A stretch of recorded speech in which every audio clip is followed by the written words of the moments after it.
No tema do dia de hoje falamos de hóquei em patins. O Futebol Clube do Porto foi campeão no Pavilhão da Luz.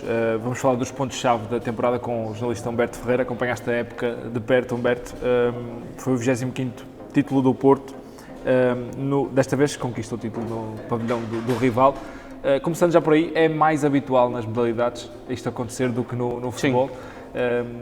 Falas um bocadinho disso, não foi a primeira vez que isto aconteceu? Não foi a primeira vez que isto aconteceu, não foi tampouco também a primeira vez que aconteceu ao Futebol Clube do Porto, e quando há este formato de play-off é muito comum isto poder acontecer.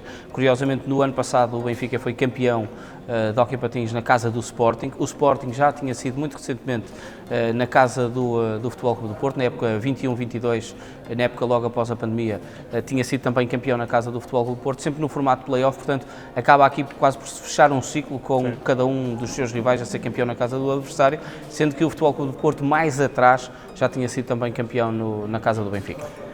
Indo ao campeonato, foi mesmo o Porto a melhor equipa?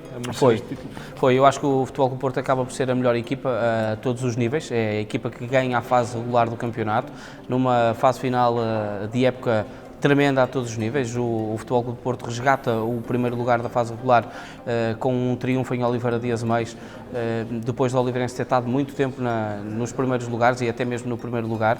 O Benfica, até na fase final do campeonato da fase regular, entra para a última jornada em quarto lugar e consegue terminar em segundo, em virtude dos desaires da Oliveirense e do Sporting em Barcelos e em Tomar, o Sporting em Barcelos e o Oliveirense em Tomar, e o Futebol Clube do Porto manteve essa bitola de equilíbrio a partir dali de meio da temporada.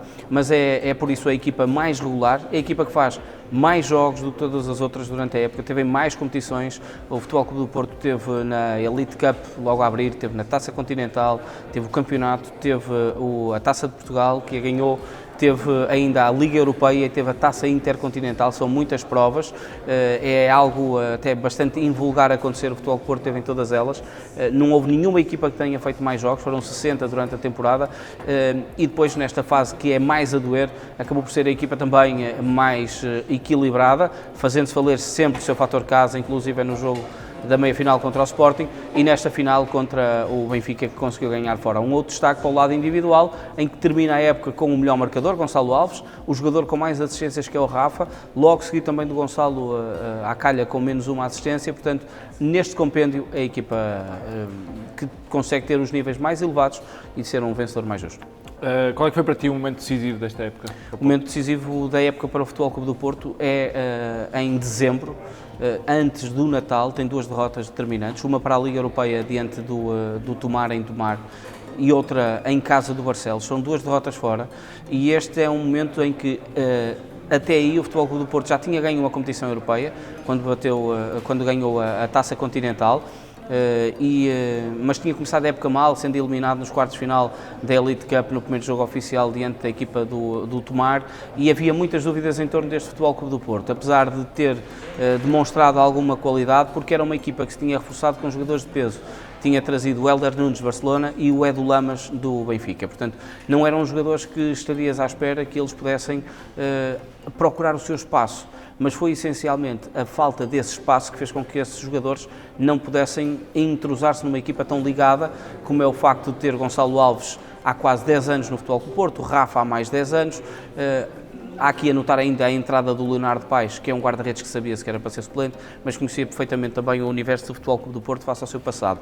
E era uma equipa que esperava-se que conseguisse entrar oleada, mas foi uma equipa que durante a primeira fase da temporada teve muita dificuldade em encontrar-se entre si. Era um Futebol Clube do Porto muito individualista, que não conseguia colocar em prática o estilo de jogo, e essas duas derrotas foram quase o fechar um ciclo para esta equipa, que já tinha perdido em casa na primeira fase da temporada contra a Oliveirense por 5-0, e houve ali toques de alarme enormes. E eu diria que a pausa de Natal foi determinante, em que há quase ali uma reunião de grupo e a dizer que o que é que cada um tem que fazer para que a equipa conseguisse ser melhor.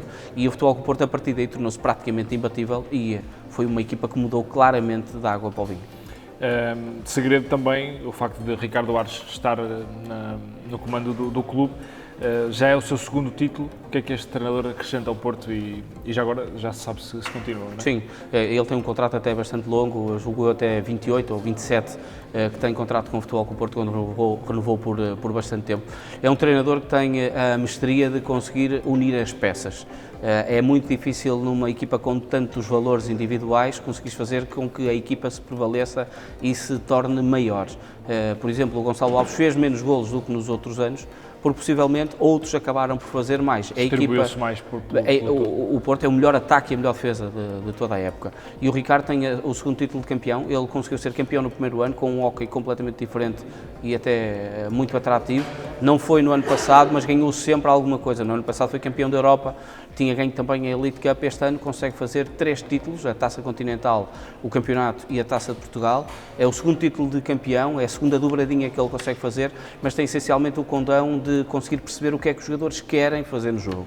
E isso é não perdendo a sua ideologia e a sua identidade que quer para o jogo. Eu acho que isso é fundamental, tu conseguires atingir o sucesso quando, no fundo, cada um sabe o que deve fazer, e a leitura do treinador foi fundamental nesta temporada em determinados momentos da época, principalmente naquela altura de Natal em que eu te disse, em que ele é quase que o mestre que chama todos e acaba por, a partir dali, unirem-se numa ideia geral, com o treinador a ter a cabeça principal, mas a ter muita inteligência a gerir o grupo e a colocar a equipa no sítio certo. Um treinador agregador. A Liga Portuguesa é quase uma Superliga de hóquei, onde há muitos candidatos ao título. O que é que fez o Porto de diferente dos rivais? Onde é que esteve a grande diferença? É quase aqui um contrassenso, mas a eficácia defensiva num jogo que é tão ofensivo e com tantos golos é determinante para o sucesso, e essa diferença do Futebol Clube do Porto foi fundamental para o sucesso. A determinados momentos dos jogos percebemos que a equipa, e ontem no jogo derradeiro, quando o Futebol Clube do Porto está inclusive empatado 0-0, houve lances em que foi perceptível que a equipa estava muito concentrada e comprometida no capítulo defensivo.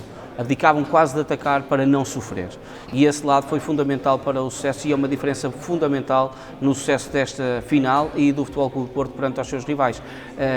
O engodo de tu conseguires enganar alguém para que ela se possa expor foi colocado ao extremo, principalmente nesta final e neste último jogo, por parte do Futebol Clube do Porto. A determinada altura o Benfica já só queria olhar para a baliza, até porque estava a perder e seria normal, e o Futebol Clube do Porto teve muita qualidade e fez muito diferente isto. Em determinados momentos da época e no play-off o Benfica foi exímio nisto, mas no derradeiro jogo o Futebol Clube do Porto foi muito diferente, e nos derradeiros jogos em Oliveira das Meias teve essa capacidade para passar para o primeiro lugar, deu jogo ao Oliveirense e o Oliveirense expôs, e o Futebol do Porto conseguiu inverter esse ciclo. Contra o Sporting fez o mesmo em determinados momentos do play-off, e contra o Benfica foi também teve muita capacidade disso. A capacidade de saber o que é que o jogo pedia para depois atingir um sucesso final foi fundamental, e essa leitura global do Futebol do Porto foi fundamental para este título. Obrigado.